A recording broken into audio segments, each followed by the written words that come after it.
Bonjour à toutes et à tous, je suis Patrick Cipressa, il est 9h13, nous sommes le 5 juin 2015. J'ai toujours l'impression d'être animateur de radio quand je fais ça. Je pourrais presque faire la météo, dire la température, etc. Hier, on a eu 36 degrés à Bordeaux, donc autant dire qu'on a eu très chaud après une semaine un peu fraîche. Et ils annoncent encore une journée caniculaire aujourd'hui. Bon, ben la piscine va encore servir à quelque chose. C'est très bien. Bon, alors plusieurs petites choses avant de démarrer. Donc cette revue de la marché, j'ai décidé de la faire au dernier moment ce matin. Donc j'ai prévenu sur Twitter, newsletter, les réseaux sociaux. Mais alors vraiment au dernier moment. Donc merci d'être si nombreux alors que j'ai prévu au dernier moment. Alors des choses importantes que je voudrais vous signifier.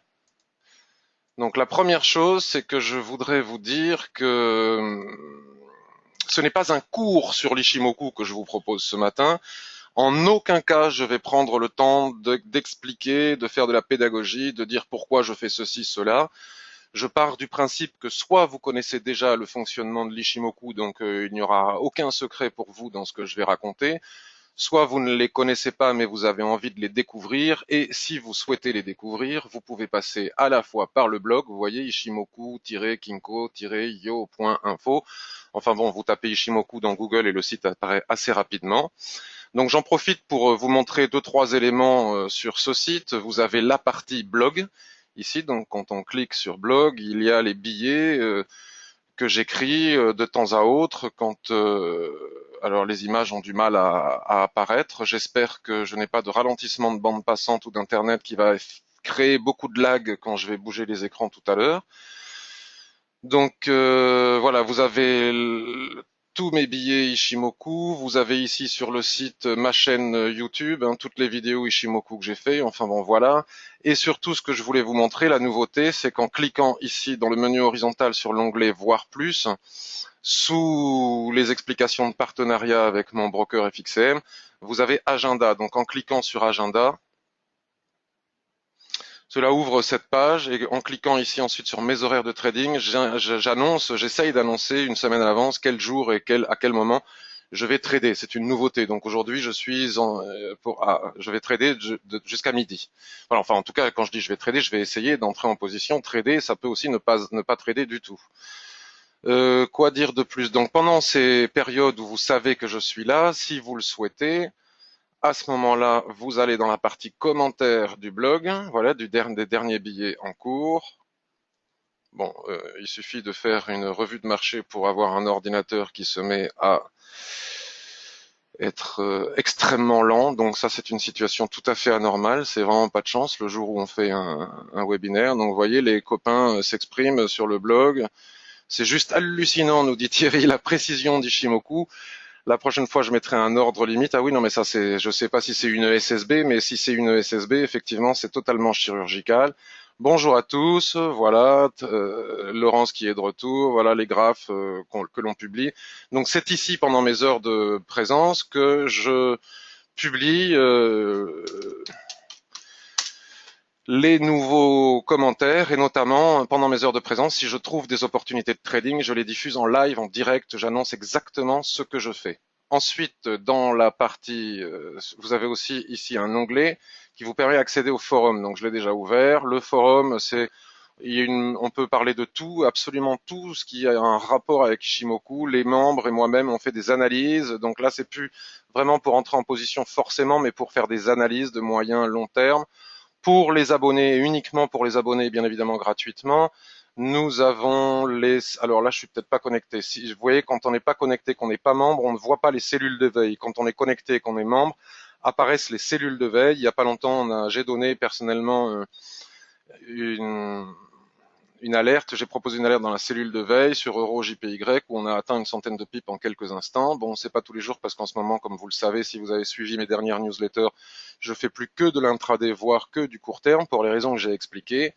Et puis pour finir la petite présentation du site, si vous cliquez ici sur témoignages, c'est les gens qui ont fait des formations avec moi, soit en individuel, soit en payant par eux-mêmes, soit en collectif, soit, vous voyez, les deux dernières personnes là que j'ai formées récemment ont ouvert des comptes chez mon partenaire FXCM et par ce biais-là, ont obtenu une formation gratuite, ils disent ce qu'ils en pensent. Donc apparemment ils en disent du bien, mais c'est parce que je les paye très cher pour qu'ils en disent du bien. Faut pas être bête non plus. Non, je dis ça parce qu'il y a pas longtemps quelqu'un s'est plaint comme quoi il n'y avait que des commentaires positifs, donc ça voulait dire que c'était du pipeau et que c'est moi qui ai inventé les commentaires. Revenons maintenant à nos moutons. Donc, je vous explique la petite revue de marché que l'on va faire aujourd'hui. Donc, moi, je ne cherche plus. J'ai mis un peu de temps à me trouver là depuis la guerre des monnaies. Hein, j'ai mis une petite année à me retrouver. Avant, je faisais du swing trading. Je gardais mes positions sur quelques jours. Avec la guerre des monnaies, comme j'ai expliqué récemment dans ma newsletter, je ne fais plus que de l'intraday, voire du très court terme. J'ai testé ce que fait très bien Rodolphe, ce que font très bien Rodolphe, Stéphane, que vous connaissez tous maintenant, et Roby. J'ai testé le scalping à haute fréquence, on va dire, sur le DAX, donc ça me réussit pas trop mal. Je fais beaucoup moins de pips qu'eux. Hein. Je suis vraiment, je trouve formidable leur capacité, leur talent. C'est des garçons extra hein, qui sont d'excellents traders de court terme, de moyen terme, de long terme pour Rodolphe, qui arrive à faire une multitude de trades sur le DAX et à prendre beaucoup de pips, comme nous le montre parfois Rodolphe ou comme nous le montre Roby. J'ai testé aussi, mais moi, ça me rend un petit peu dingue. Et je m'aperçois que ça me désociabilise un petit peu si je reste toute la journée devant l'écran. C'était pas mon genre avant, j'ai essayé, ça fonctionne bien, mais c'est toujours pas mon genre.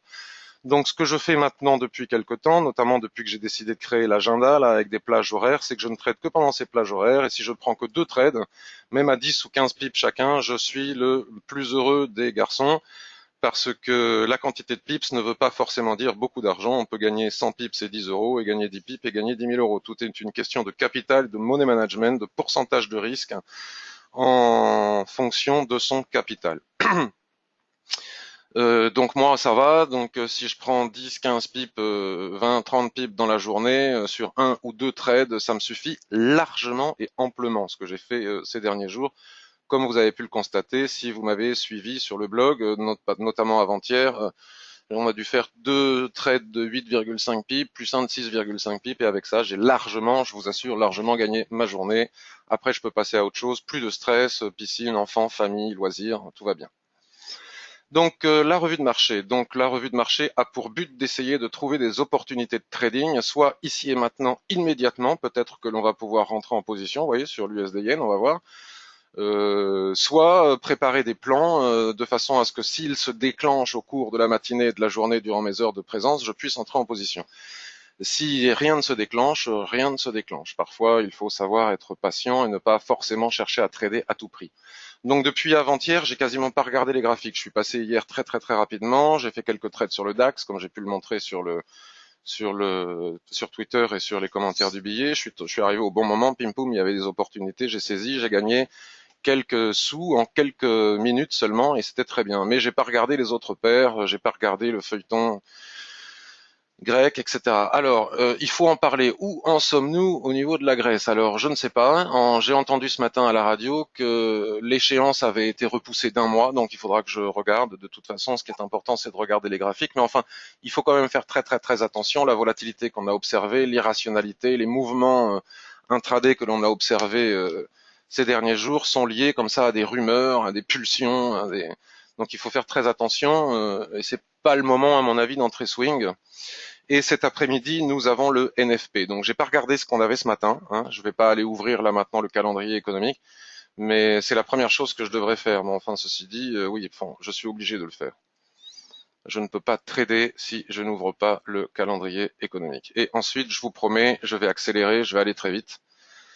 Et je vais arrêter de blablabla. Donc, normalement, j'ai une fenêtre qui s'ouvre toute seule. Voilà, la voilà. Daily FX, il est là. Donc comme ça, tout le monde verra que j'achète des billets d'avion chez Air France, c'est super, ça leur fait une petite publicité. Bon, mais c'est bien lent tout ça. Hein.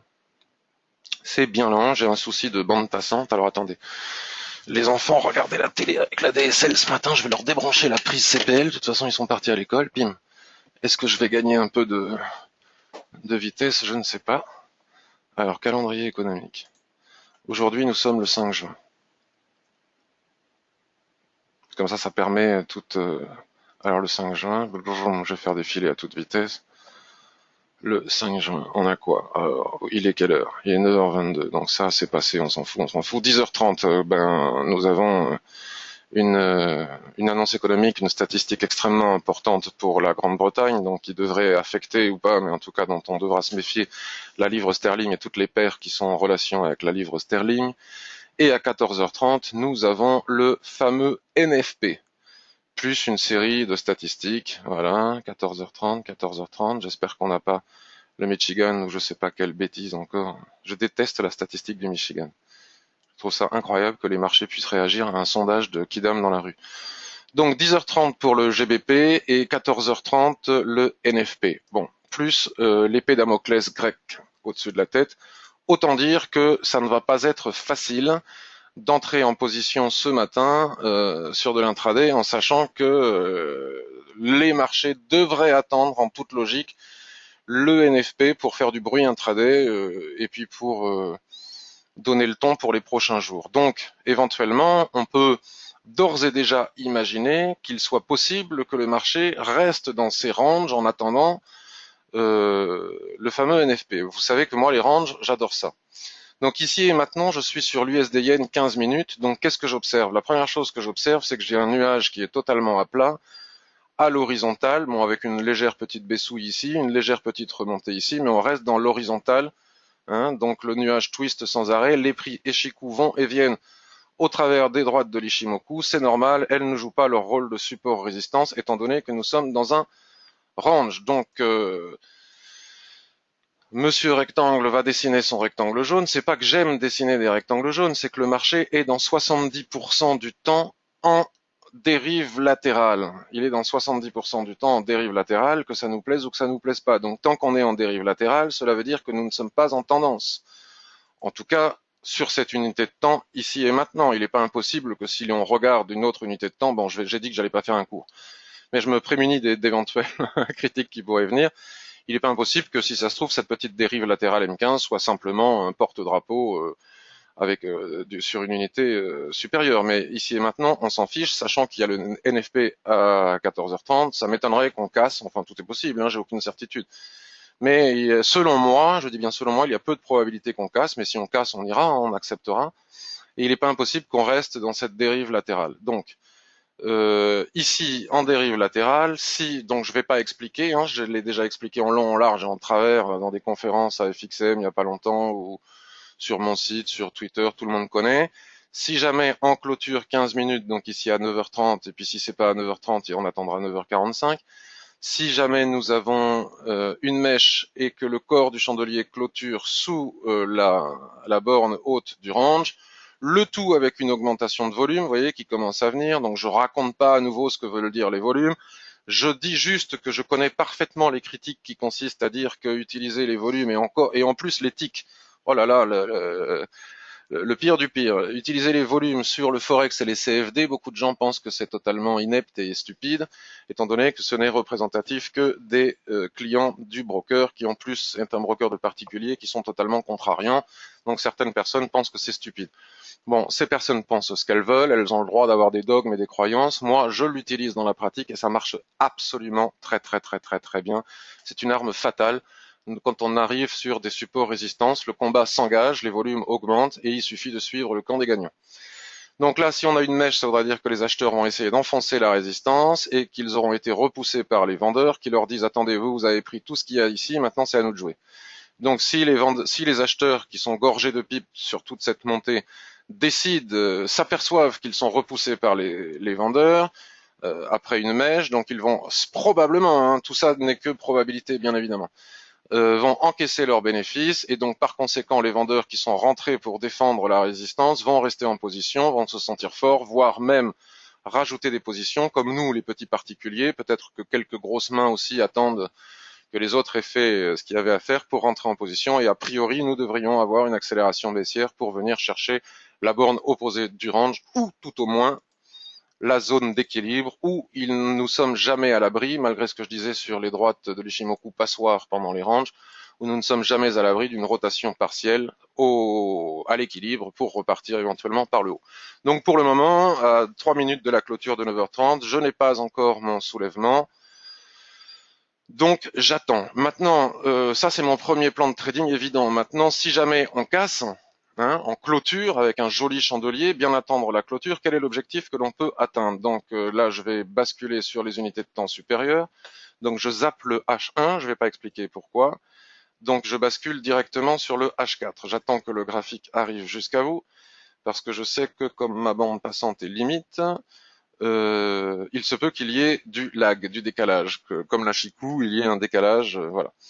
Donc, si jamais on casse, vous voyez, cette petite dérive latérale, avant le NFP, je ne pense pas qu'on puisse aller très haut.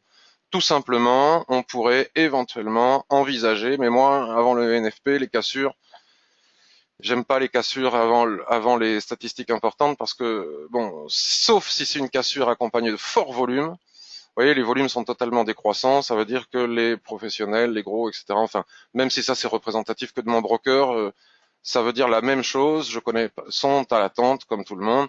Si on vient à casser ici, ce qui est tout à fait possible, les 124,65, je ne pense pas que ce matin, alors attendez, il faut que je baisse ma barre d'outils ici, je ne pense pas que ce matin, nous puissions aller bien au-delà des 124,90. Ceci dit, c'est jouable, hein. Donc, on va jeter un œil quand même sur le daily. Bon, le daily ne nous donne pas d'informations. De toute façon, cet après-midi ou la semaine prochaine, si on casse les 125, si l'on veut savoir quels sont les objectifs que l'on veut atteindre, on va pas forcément chercher à faire ça un vendredi après-midi. Donc, c'est un plan de trading pour la semaine prochaine. Donc, on va pas le faire maintenant, mais je vous montre quand même, puisque là, maintenant, on cherche à faire quelque chose ce matin. Il faudra basculer sur le mensuel pour pouvoir trouver des objectifs, donc soit en traçant des droites, etc. et surtout en se fixant, vous voyez, sur les droites de l'Ishimoku. Ici, on est sur une résistance majeure, le plat SSB qui est ici aligné à un long Kijun ici, et donc 125,50, 125,41 est une résistance majeure dont il va falloir faire attention. Et puis ensuite, une fois qu'on aura cassé cette résistance, on a 128, on a 134, etc. Ça marche très très bien. C'est assez facile. Ça fait des mois et des mois et des mois et des mois que ça marche sur l'USD Yen. On prend beaucoup d'argent sur l'USD Yen. On n'en lâche pas une miette, hein. On a beaucoup pris. Et puis de temps en temps, il s'endort pendant quelques mois. Vous voyez, 1, 2, 3, 4, 5, 6. Puis quand il se réveille, en général, il n'offre même pas de pullback pour entrer en position. Ceci est totalement manipulé, bien entendu, dans le cadre de la guerre des monnaies par la Banque centrale japonaise. Donc vous voyez, on vient de casser, hein, on vient de casser, mais enfin, ceci dit, on peut observer quand même qu'il y a une petite augmentation de volume, une petite cassure avec une mèche. Bon, moi là, ici et maintenant, vu la volatilité que je suis en train d'observer, vous voyez, si on bascule sur du 1 minute, hein, on peut s'apercevoir que ça ne bouge pas beaucoup. Alors voyons la cassure. Vous voyez, ce qui est intéressant là avec les volumes, c'est comment se prémunir d'un marubosu de fin de tendance, un marubosu piégeur. Parce qu'on sait tous qu'un marubosu, un passant de ceinture comme ça qui casse la borne d'un range, c'est théoriquement un signal d'achat. Sauf que pour que ce soit un signal d'achat efficace, il faut que ce soit accompagné de forts volumes. Et là, ce que l'on peut constater ici et maintenant, c'est que les volumes ne sont pas terribles sur la cassure et que les volumes, par contre, du rejet ici sont bien plus importants. Donc, il va falloir voir ce qui se passe ici. Et si on réintègre, vous voyez, si on réintègre, c'est peut-être ce qui va se passer tout à l'heure, l'intérieur du range. Cette cassure ici sur le 1 minute ne sera qu'une mèche sur le 15 minutes et pourra nous permettre de vendre pour jouer le range en attendant, ou en tout cas une partie du range ou quelques pips, voire même aller chercher la Kijun, hein. S'il y a 10 pips à prendre ici, avec un joli levier en rapport avec votre capital, bien évidemment, on met pas de levier quand on n'a pas de capital, il y aura quelque chose à prendre ici, mais moi j'achète pas, je trouve ça faible. Je trouve qu'il n'y a pas de mouvement, donc ici et maintenant, je n'achète pas l'USD Yen. Je trouve que ça ne bouge pas assez. En général, quand on a une cassure comme ça demande une accélération derrière. Voilà, les volumes indiquent que c'est sans doute une fausse cassure, ou en tout cas peut-être une fausse cassure. Voilà, on va voir ce qui se passe ici. Là, il est 9h31 et on pourrait même envisager à 9h35, si jamais on clôture à l'intérieur du range, de commencer à vendre, hein, dès la clôture 5 minutes à l'intérieur du range, et puis si à la clôture 15 minutes on repasse au-dessus, on sort, on encaisse la perte, hein. On va pas jusqu'au stop parce que ce serait une invalidation immédiate. J'ai presque envie de le faire bille en tête dès maintenant, mais il est prudent d'attendre. Donc voilà, ça c'est USD Yen. Donc on a déjà un plan de trading pour l'USD Yen pour la matinée, soit de court terme parce qu'on sait qu'on a le NFP, soit de moyen terme. Quand je dis moyen terme, c'est moyen terme intraday, hein. Soit carrément viser la borne basse du range. Donc pourquoi pas, admettons qu'on ait la chance de faire une mèche et de re-rentrer à l'intérieur, peut-être qu'on ne fera pas du tout et qu'on ne fera rien sur USD Yen. Moi je vais pas l'acheter pour les raisons indiquées, mais si jamais on re-rentre à l'intérieur, qu'on vend et qu'on a la chance que le trade se passe plus ou moins bien et qu'aux alentours du NFP on se retrouve par là, il n'est pas impossible de mettre le stop à zéro et de là tirer une pièce pile ou face, soit j'ai pas de chance, je reviens à zéro, soit j'ai de la chance, je vais au bas du range. Soit pas pile ou face du tout, prudence. De toute façon, dans les deux cas, quand je dis pile ou face, on perdra pas de l'argent puisqu'on s'est mis au break-even. Soit on encaisse et puis ce qui est pris n'est plus à prendre. Un vaut mieux que deux, tu l'auras. Donc on va aller voir une paire que tout le monde aime bien, l'euro USD, qui suscite beaucoup de débats, la Grèce, nanani nanana. Je vais virer toutes les anciennes droites, je ne sais plus à quoi elles correspondent. Donc là, je suis sur du H4. Vous voyez, tous les chemins mènent à Rome. C'est pas souvent, on me demande, mais est-ce qu'il faut se mettre en M15, en H4? On s'en fiche avec Ishimoku. De toute façon, on retombe toujours sur nos pieds, qu'on soit en M15 ou en H4. Finalement, on va nous raconter la même histoire. Donc ce que l'on peut observer, c'est qu'on est dans une phase de trading range. Vous voyez, ici, nous étions dans une mini tendance, une petite tendance. Bon, on est dans une tendance de fond extrêmement haussière, sur des supports extrêmement importants, extrêmement baissières, pardon. On est sur des supports. Quand j'appuie sur supprime alors que je fais une ellipse, je veux que tu disparaisses. Voilà. J'en ai marre de ces problèmes de plateforme, excusez-moi. Donc on avait un nuage orienté ici, on twist, donc je vous le donne en 1000, on fait du range, on casse le range, on monte un petit peu, on fait une petite tendance, pim, on twist, on fait du range. Donc où en sommes-nous aujourd'hui? Alors on va se remettre sur le H4. Donc ça a bien poussé hier et avant-hier avec le débat grec et je ne sais plus quoi d'autre. De toute façon hier j'étais pratiquement pas devant les écrans, juste pour faire quelques pipes. Donc voilà, là on a un nuage qui est à l'horizontale, vous voyez, qui baisse, qui se remet à l'horizontale. On peut pas dire qu'on ait une orientation nette, claire et précise. Pas évident non plus de tracer un range très très propre, rectangulaire. On peut avoir des rectangles, on peut avoir aussi des dérives latérales en triangle. Moi j'aime les dérives latérales en rectangle. Donc déjà, on n'arrive pas à faire de nouveau plus haut ni de nouveau plus bas. Donc pour faire un nouveau plus haut, il faudrait sortir ici, un plus bas ici. En attendant, tout se met à l'horizontale ici. On traverse un coup dans ce sens, un coup dans ce sens. Là, on pourrait imaginer, alors c'est vraiment de la science-fiction parce qu'on n'a que deux points de contact. En général, ça ne marche pas, c'est droite, mais enfin bon, on ne sait jamais. En général, on va vraiment d'une borne à l'autre du range. Là, ici, on est au milieu du gué. On n'est ni dans la zone d'équilibre, qui est ici plus ou moins au milieu. C'est pas propre. On est au milieu du gué. Là, franchement, je ne vois pas grand-chose à faire, si ce n'est que, attendez, peut-être que, mais alors ça m'étonnerait aussi qu'on arrive à le faire avant le NFP. Voilà, c'est toujours une question de probabilité, les ranges. Si jamais on casse ce niveau, 1,1355, il apparaît évident qu'il est fort probable, donc jamais de certitude, mais qu'il est fort probable que si le marché décide de casser 1,3355, il ira chercher 1,1450. Donc il y a presque une centaine de pips à prendre ici. Je ne vois pas pourquoi on casserait cette résistance horizontale là ici à l'intérieur, donc il faudra bien l'affiner. Je ne vois pas pourquoi, vous voyez, comme explique Kali dans son bouquin, les niveaux de Chikou, voilà, les prix qui sont représentatifs des prix en clôture. Je ne vois pas pourquoi on casserait, si on cassait ce seuil horizontal à l'intérieur de ce range, qui a fait résistance ici, qui a fait support ici, je ne vois pas pourquoi on ne pousserait pas jusqu'à la borne haute. En général, quand on casse un seuil, c'est pour aller chercher le suivant. D'autant plus que nous sommes à l'intérieur de la tendance haussière de la dérive latérale. Bon, on est encore dans la tendance haussière de la dérive latérale. Dans toute dérive latérale, il y a une tendance. Après, on peut suivre la tendance. Bon, là, on est au milieu de nulle part. Donc, selon moi, il ne faut rien faire. Voilà. Et si on casse ici, pouf, peut-être après le NFP cet après-midi, allez savoir, 1,1360, on peut aller chercher 1,1434. Donc, nous voilà avec un second plan de trading. Si l'euro USD va chercher sa résistance, l'USD yen, qu'on a vu tout à l'heure, baissera, a priori. Donc c'est intéressant aussi de savoir que si l'USD yen casse à la hausse, a priori, l'euro USD n'ira pas chercher sa résistance. Donc pourquoi est-ce que je viens de basculer en 5 minutes? Aucune idée. Ah oui, je viens de basculer en 5 minutes parce que voilà, donc on va l'enlever, là l'oblique elle nous gêne un petit peu la vue. J'ai dit, donc il suffit d'attendre, les gens trade n'importe comment, donc soit on fait du scalping, comme les copains, Roby, etc., Rodolphe, soit on attend que le plan se précise. Il n'y a aucune urgence. Si moi, comme je vous le disais tout à l'heure, si je prends 20 pips, je suis content, donc je suis vraiment pas pressé. Mais par contre, s'il y a plus à prendre, il y a plus à prendre. Donc si on casse ici les 1,1355 bien après le NFP, faut laisser passer le bruit et laisser passer le piège parce qu'après le NFP, le marché adore faire des fausses cassures pour finalement repartir dans l'autre sens. Donc, il faut vraiment avoir un timing de rêve, soit laisser casser, rentrer sur pullback en fonction des chandeliers japonais. Vous savez que j'utilise beaucoup les chandeliers japonais. C'est-à-dire que si on casse, la Kijun va monter, elle va venir se coucher ici. Si on refait un pullback sur des niveaux de l'Ishimoku qui jouent ou autre chose et que sur ces niveaux-là, on a des marteaux, étoiles du matin, je ne sais quoi, moi, pénétrantes, avalement, ce que vous voulez, on peut à ce moment-là entrer en position pour aller viser en haut en laissant passer le bruit après le NFP. Donc si on casse ici, en clôture 15 minutes, par exemple, je pense qu'on peut rentrer en position pour aller viser le haut. Donc si on rentre en cassure de clôture 15 minutes ou après pullback, il faut savoir que lorsque l'on fait ça, on prend un risque, c'est-à-dire qu'on anticipe sur les clôtures des unités de temps supérieures, comme je l'explique souvent, et la clôture de l'unité de temps supérieure prime obligatoirement sur la clôture de l'unité de temps inférieure. Donc si on casse ici et qu'on rentre en 15 minutes et qu'à la clôture suivante, le H1 ou le H4, on repasse dessous, il faut sortir même sans avoir atteint le stop, parce que finalement notre signal d'achat se transforme en mèche, donc en signal de vente. D'accord?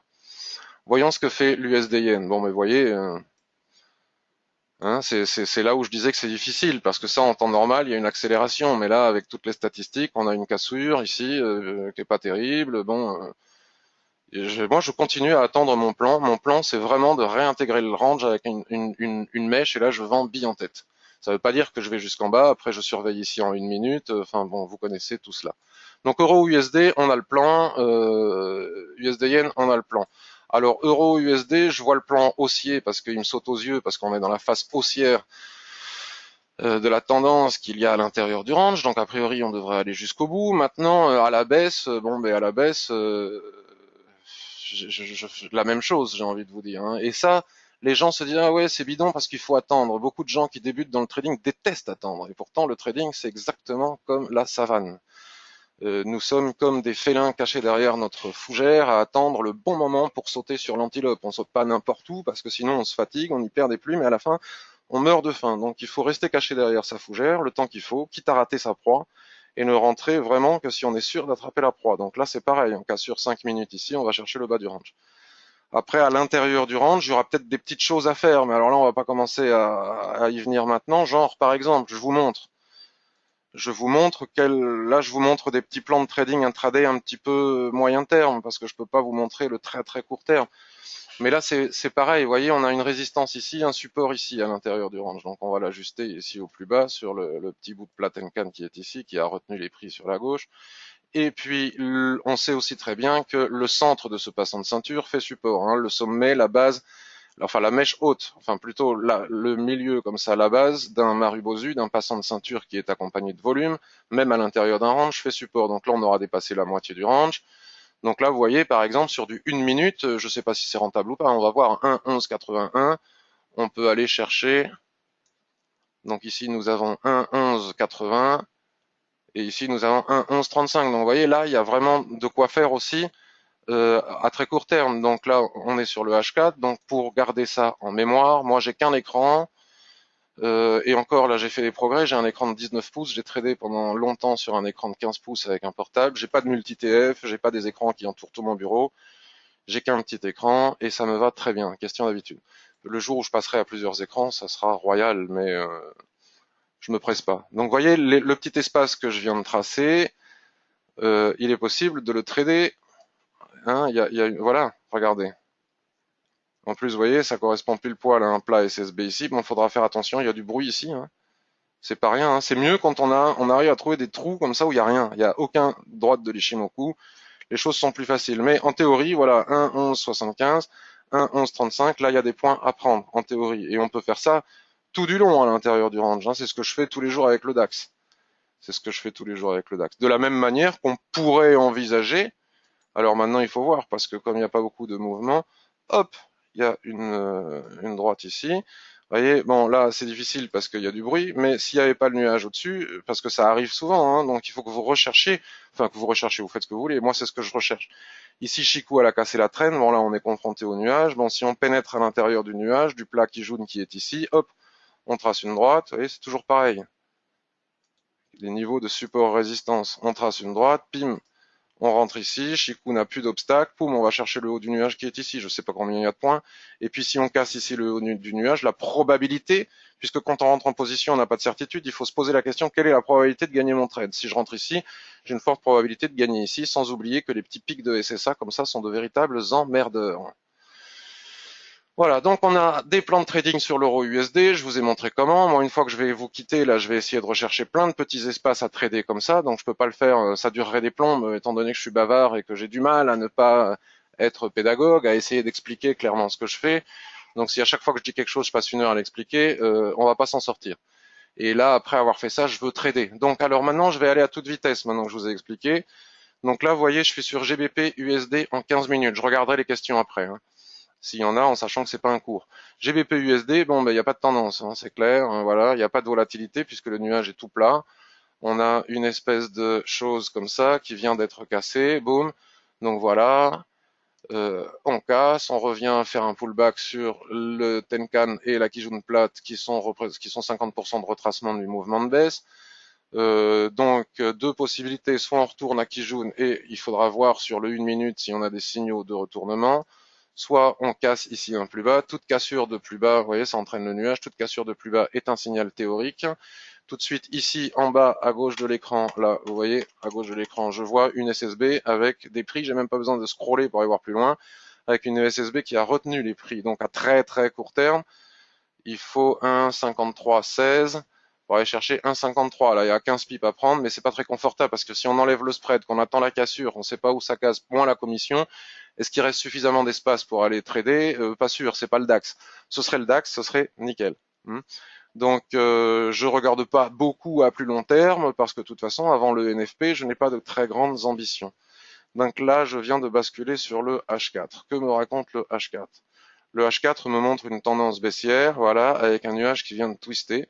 Donc, étant donné qu'il vient de twister, j'ai une information visuelle qui me permet d'ores et déjà, ici et maintenant, de tracer mon très probable range. Vous connaissez l'histoire des twists. Voilà. Donc là, on a des résistances. Vous voyez, c'est intéressant. On est venu taper. Voilà, c'est exactement ce que je vous disais. Vous voyez, on est venu taper ici en haut la borne haute du range. Les volumes ont augmenté. Les vendeurs ont dit aux acheteurs, vous avez pris toute la montée, vous seriez bien sympa de dégager, de nous laisser prendre la descente. Et puis à la limite, on se rebagarrera cet après-midi après le NFP. En attendant, mettons-nous d'accord. Chacun prend sa descente. Donc les acheteurs, bon, c'est pas des misanthropes non plus. Ils ont dit bon, ben essayez, mais méritez-le. Donc ils ont essayé de casser, ils se sont fait rejeter. Ils sont sortis de position, accélération baissière. Retour à l'équilibre, ce que je vous montrais tout à l'heure. Si on casse l'équilibre, forte probabilité de descendre jusqu'en bas. D'accord? Donc nous, on a raté le haut. Moi, ce que j'aime, c'est trader les soulèvements et le ressort, comme je vous disais tout à l'heure.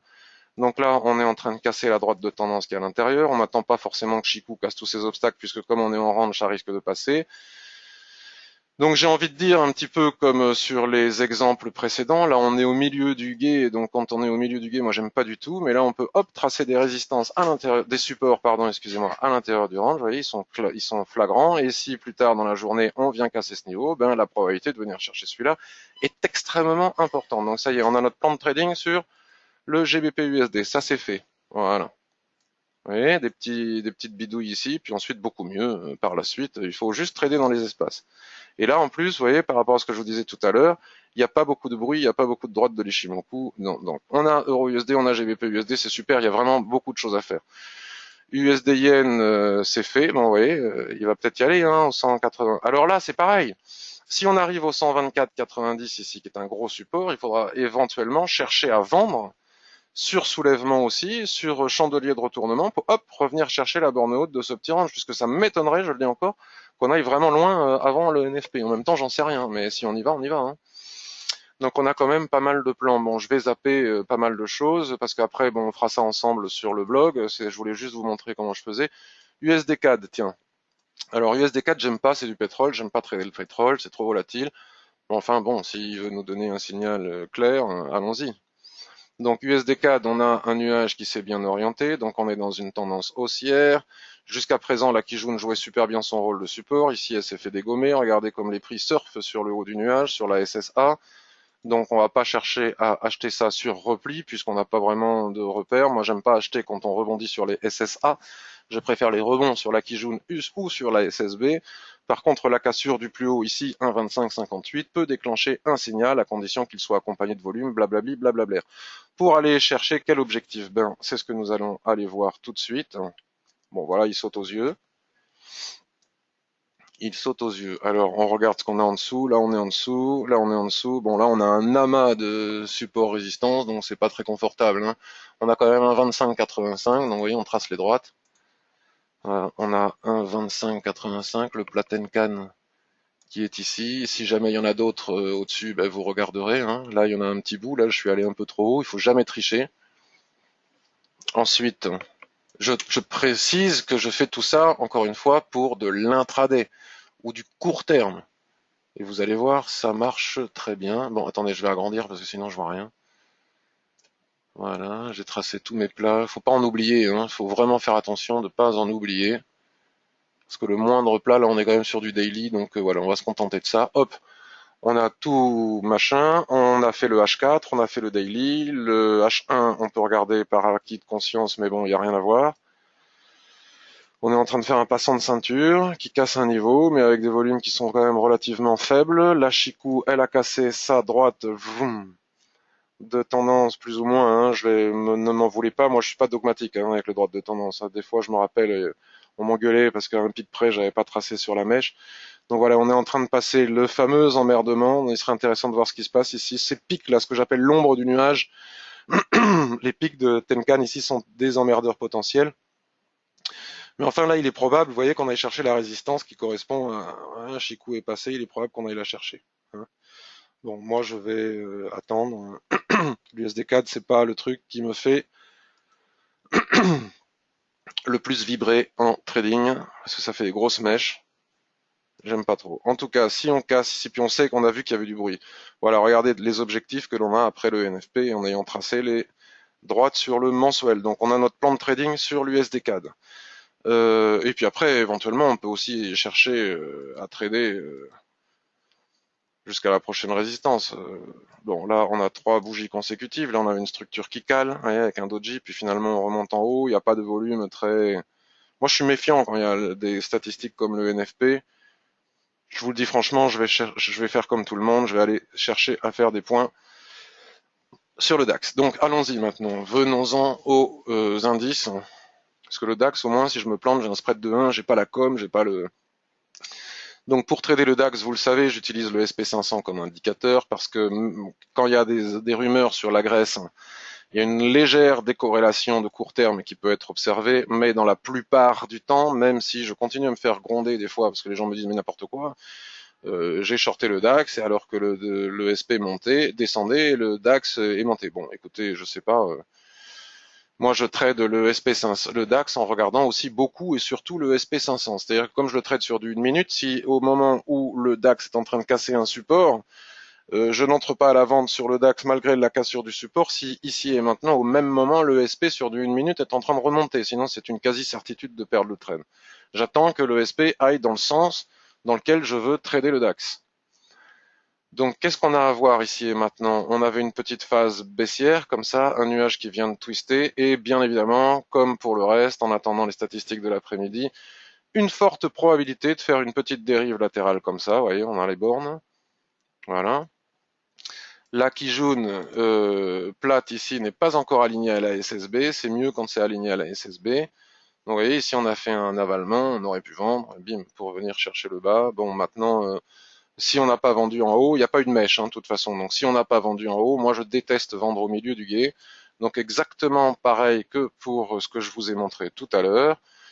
Je vais chercher, parce que là il y a quand même de l'amplitude, on est à 2103, 2094, vous voyez, il y a quand même une bonne cinquantaine de pips à prendre ici. Donc à l'intérieur de ce range, quelle que soit l'unité de temps, soit on casse par le haut et à ce moment-là j'ai mes objectifs, hein, vous voyez, ils sont évidents, hein, ils sont là à peu près les objectifs, soit on casse par le bas, et donc voilà le support. Au milieu du range, je ne fais rien, donc soit je vends les soulèvements, soit je paye les ressorts quand on est en range, soit je paye et je vends voilà, les résistances et les supports qui sont à l'intérieur du range. Il y en a plein ici aussi, par exemple, maintenant c'est trop tard, mais vous voyez par exemple si on avait été devant l'écran tout à l'heure, voilà, ici il aurait été possible, vous voyez ici on a une zone de résistance, il aurait été possible de rentrer ici, poum, et aller chercher la borne haute du range. Bon, ou on pourra le faire tout à l'heure. Maintenant, si on vient casser les 2097, ici, il est très probable qu'on descende chercher les 2094 en faisant très attention à ce petit plat Tenkan, là, ce petit bout de Tenkan. Regardez comment il a joué son rôle. Souvent, on le néglige, hein, ce que j'appelle l'ombre du nuage. On invente tous nos petits noms. Kali, il invente des noms poétiques, le katana, la tête de Shiku. Moi, c'est l'ombre du nuage que j'ai appelé, ou l'emmerdeur, au choix, comme vous préférez. Pour être plus poli, on va dire l'ombre du nuage. Donc voilà, donc là, ça va m'être utile de voir tout ce qui se passe ici sur le SP500. Je vais basculer ensuite tout ça sur le 1 minute pour aller trader le DAX. Donc le DAX, qu'est-ce qu'il dit, qu'est-ce qu'il fait? Alors, comme je vous disais, on n'est pas à l'abri de légères décorrélations liées à notre histoire grecque. Donc là, la première chose que l'on doit faire lorsque l'on regarde un graphique de l'Ishimoku, c'est de regarder l'orientation des nuages. Donc ici et maintenant, si je regarde l'orientation des nuages, je vois un nuage complètement à plat avec une petite baisse ici. C'est pas ce qu'il y a de plus confortable. Nous devons tenir compte maintenant de cette nouvelle baisse. Vous voyez le plat qui jaune ici, parfaitement aligné au plat SSB, ce qui permet d'ores et déjà, alors sur des petites unités de temps comme le M15, ça a vocation à casser quand même relativement rapidement. Et on continue notre petit bonhomme de chemin. Donc ce qui est intéressant de constater, ce qui est remarquable à constater, là je ne l'ai pas assez monté, hein, mais comme on est en bas pour le moment, le haut je m'en fous, ce qui m'intéresse c'est le bas. Ce qui est intéressant de constater, c'est que comme on a beaucoup de statistiques, etc., le marché n'a pas beaucoup de force. Et c'est dangereux de trader quand il n'a pas beaucoup de force, parce qu'a priori ici, on dégage suffisamment de force pour aller chercher le haut, etc. Et là, il peut stagner ici au milieu, et puis d'un seul coup faire des mouvements irrationnels, vous voyez la faiblesse des volumes, ah ben non, ça c'est normal, c'était à 20h30, qu'il n'y ait pas de volume à 20h30, c'est normal. Et d'un seul coup faire des mouvements irrationnels, donc c'est quand même chaud. Mais donc là, vous voyez, encore une fois, il est très fortement probable, bon là, attention, parce qu'a priori, on devrait être dans la phase haussière, il est très fortement probable que si en 1 minute, on vient, faut se méfier des mèches, hein, vous voyez, si en 1 minute, on vient casser les 11 240, il est très fortement probable que l'on aille chercher les 11 206 qui sont ici. Donc, je vais basculer le SP500. Donc, j'oublie qu'il y a du lag quand je clique sur les boutons. Donc, je vais basculer mon SP500 maintenant sur du 1 minute. Juste pour. Alors là, vous voyez, j'aurais deux écrans, ce serait plus confortable. Mais comme je suis un malade, je clique à toute vitesse d'un truc à l'autre et je rentre en position. Et je rentre en position comme ça. Je pense qu'il n'y a que moi qui suis aussi dingo. Alors, vous voyez, le SP500, là, il est en phase haussière. Donc, donc là, on attend, même si c'est un tout petit mouvement, hors de question de vendre le DAX pendant que le SP500 est en train de monter. Ça, c'est bien sûr quand il n'y a pas de décorrélation de court terme liée à la Grèce. Vous voyez, donc là, on va pouvoir, vous voyez, le SP500, il est en train de montouiller.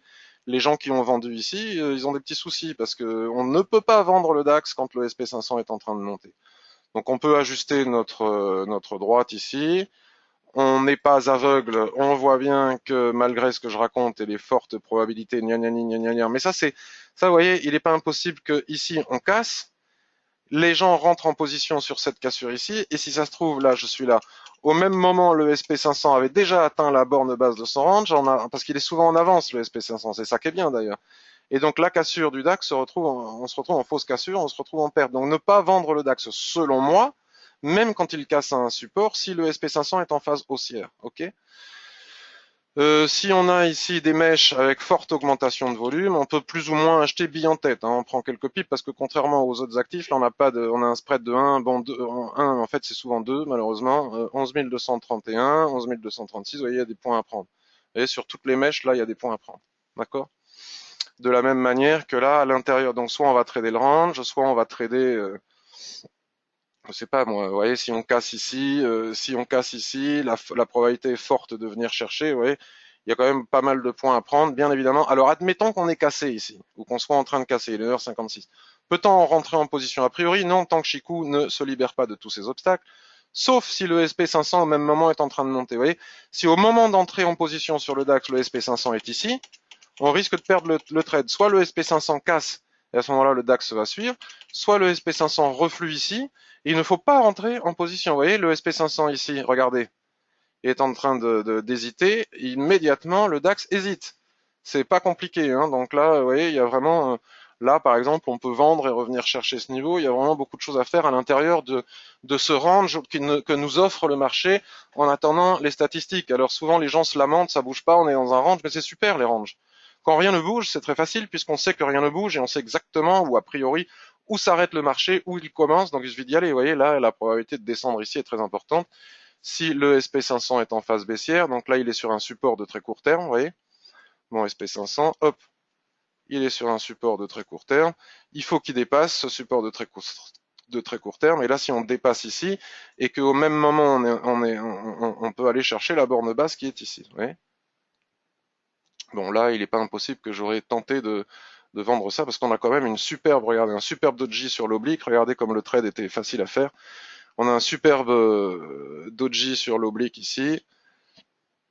Et bim, regardez, on vient, vous voyez, enfin tout ça pour dire que ce que je vous explique depuis tout à l'heure, le marché, les robots, je ne sais pas quoi, ils achètent les supports et ils vendent les. Donc là, que fait le SP500? Vous voyez, le SP500 est en train de bessouiller ici, donc le DAX il continue, il poursuit. Vous voyez, vous voyez. Donc là, si on casse ici, on a des objectifs. Voilà, là, on avait déjà des trades à faire. Bon, moi, je ne sais pas faire une revue de marché et trader en même temps.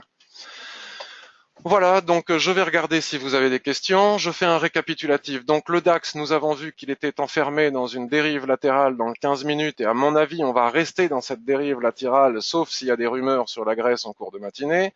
La dernière rumeur en question, c'est qu'ils auraient obtenu un mois de plus pour payer le FMI. Euh, donc vous voyez, donc on est enfermé à l'intérieur de ce range. Je ne pense pas qu'il y ait suffisamment de force pour faire des allers-retours, mais enfin on verra. En attendant, on peut trader les seuils. On peut tracer des rectangles partout, des droites, voilà. Il suffit de tracer les supports résistance à l'intérieur de ce range pour faire du scalping. En se servant du SP500. Vous voyez, le SP500 continue ici. Il va peut-être rebondir sur la SSB ici. On ne sait pas. Donc, on bascule vite sur le DAX 1 minute. Vous voyez, quand le SP500 hésite, le DAX hésite. C'est pas compliqué. Donc ça, c'est quand même une astuce qui n'est pas intéressante. Je ne sais pas si, Rodolphe, tu m'as dit que tu serais là. Rodolphe, je sais pas si tu utilises ça ou pas, mais moi je l'utilise et c'est pas mal. Euro USD. Donc Euro USD, vous voyez, je me rappelle plus trop ce qu'on a dit, mais on était enfermé à l'intérieur de cette dérive et à l'intérieur de cette dérive, nous avons plusieurs. Là, par exemple, on peut tracer une droite sur la SSB qui est ici alignée à la Kijun qui est à gauche et pof, on a un petit espace pour trader sur du 1 minute. Et ici, si on casse, pof, on a un petit espace pour trader ici en faisant attention à l'emmerdeur qui est ici. Et puis, on a un plan de trading de beaucoup plus long terme pour après le NFP. Donc, je récapitule hein, pour ceux qui sont arrivés en retard. On a un range bien délimité. Donc, si on casse ici, la probabilité en haut, ici, la probabilité d'aller chercher le haut du range est importante. Donc là, il y a une centaine de pips à prendre, etc., etc. On a vu à peu près la même chose sur le GBP USD, vous voyez. Regardez comme les droites que l'on a tracées, hein. Si on a tracé ces droites, c'est pas pour rien, de l'Ishimoku répondent au pip près. Donc là, il est probable qu'on fasse un pullback ici pour éventuellement revenir, mais on ne touche pas à la livre avant 10h30. Après 10h30, si on a, admettons que le marché descende tout en bas, comme ça il fasse une mèche basse, il re-rentre à l'intérieur, on peut payer pour revenir chercher ce niveau. Donc il y a vraiment beaucoup de choses à faire à UD, tout ça on n'a pas vu. USD Yen, on a vu, hein, on a parlé, souvenez-vous, en H1, H4, je sais plus quoi, M15, de la probable fausse cassure avec le passant de ceinture, le Marubozu sans volume, que là était le niveau. Et moi, j'attends toujours d'avoir une mèche haute ici et de clôturer à l'intérieur du range ici. Si on fait de nouveau plus haut, la Kijun va venir se coucher sur le haut du range pour éventuellement shorter et aller chercher l'équilibre. Je n'aurai pas beaucoup plus d'ambition avant le NFP. Et c'est même pas sûr que j'ai ces opportunités-là. On a regardé USD CAD et on a regardé les indices. Donc je vais voir si vous avez des questions. J'espère que cette petite revue de marché vous a été utile.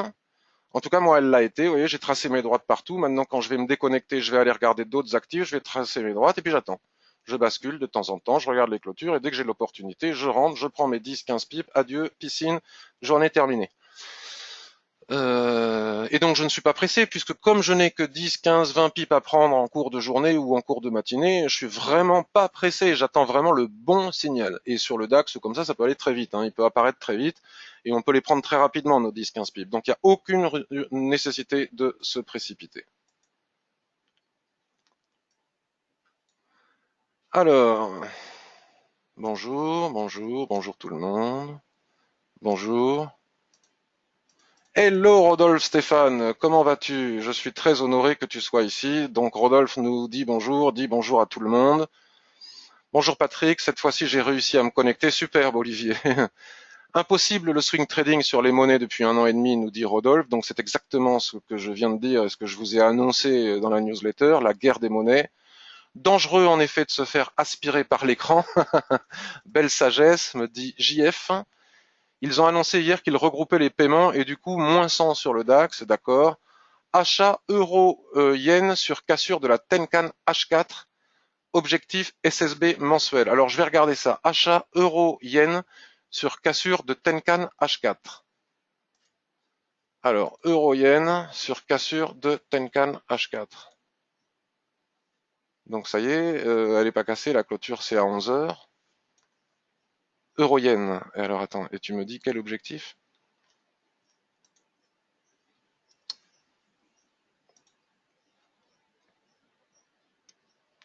Objectif SSB mensuel.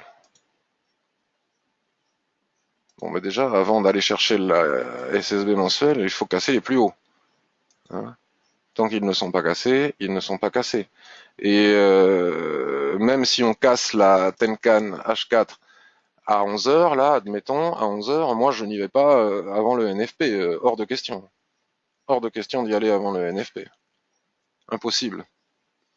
Donc, alors voyons voir ce que nous avons sur le. Alors pour trader l'euro-yen, il est très utile aussi de faire comme je fais avec le SP500 et le DAX. Il est très utile d'utiliser l'euro USD. Donc sur le H4, on a un gap là déjà qu'il faut combler. Vous voyez, c'est ce qu'on est en train de travailler ici. Et il y a de la résistance partout, Thierry. Hein, c'est pas évident. Hein. Moi, ouais, SSB mensuel, bon. Là, c'est pas à gagner. Hein. Du tout. Alors ça, voyons, peut-être qu'on est en range.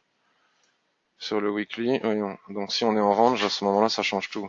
Voilà, on a le nuage qui était parfaitement bien orienté, qui a twisté. Donc effectivement, la probabilité d'être en train de faire quelque chose comme ça est forte. D'accord. Donc là, on est à la zone d'équilibre. Donc là, à la zone d'équilibre, autant dire qu'il n'y a rien à faire. Donc je partage pas, parce que la zone d'équilibre est une zone qui peut provoquer une rotation partielle à l'intérieur de la dérive et nous renvoyer vers le bas. Donc il est nécessaire, et on est vendredi. Ce serait quand même beaucoup plus confortable d'attendre, de casser tout ça. Et là, pareil que pour le reste, si on casse les 144,40, on a beaucoup de pipes. Là, on a 148, donc on a 450, 500 pipes à prendre. Donc patience, patience. Et voyons où se trouve la SSB mensuelle dont tu nous parlais.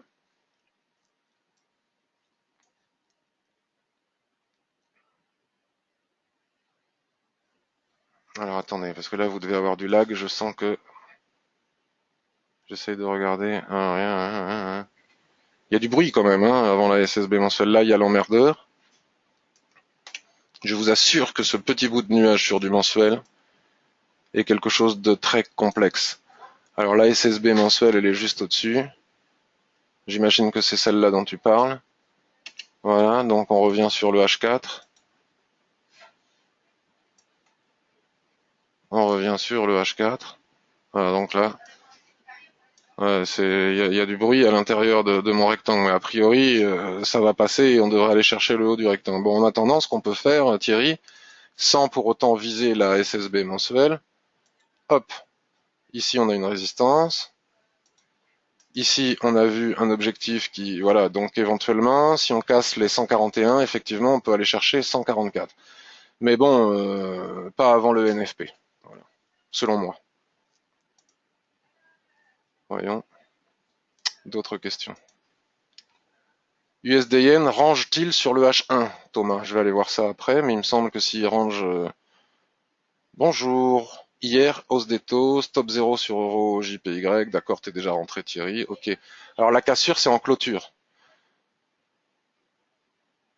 Alors il y a Imed qui me dit que mon webinaire ralentit sa plateforme et qu'il est obligé de se déconnecter. Rodolphe qui me dit qu'il est au top, il est tout nu et il m'écoute au soleil. Bon, mais écoute, avec ma voix sensuelle, j'espère que ça ne te fait pas trop d'effet. Tu utilises Chikou pour tracer le range. Non, j'utilise les prix, puisque Chikou, c'est les prix.